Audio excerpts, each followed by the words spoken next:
মুখে যখন রুচি থাকে না, এরকম একটা ভর্তা হলে আর কিছুই দরকার হয় না ভাতের সাথে।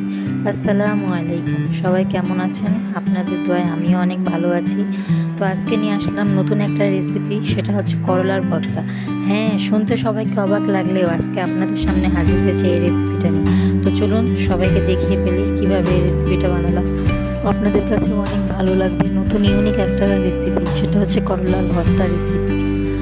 প্রথমে করলাগুলোকে ধুয়ে সুন্দর করে আমি পাতলা পাতলা করে কেটে নিলাম। যতটা সম্ভব পাতলা করে কেটে নিয়ে সেটাকে আমি তেলে দিয়ে দিলাম, দিয়ে একটু নুন একটু হলুদ দিয়ে দিলাম, দিয়ে ভালো করে ভেজে নিলাম। ঢাকনা দেওয়া যাবে না, গায়ের পানিটা ভালোভাবে শুকিয়ে নিতে হবে।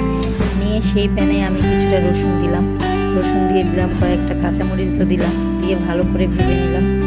ভেজে সেগুলো তুলে নিলাম, নিয়ে আবার কয়েকটা শুকনো লঙ্কাও দিয়ে দিলাম, দিয়ে ভালো করে ভেজে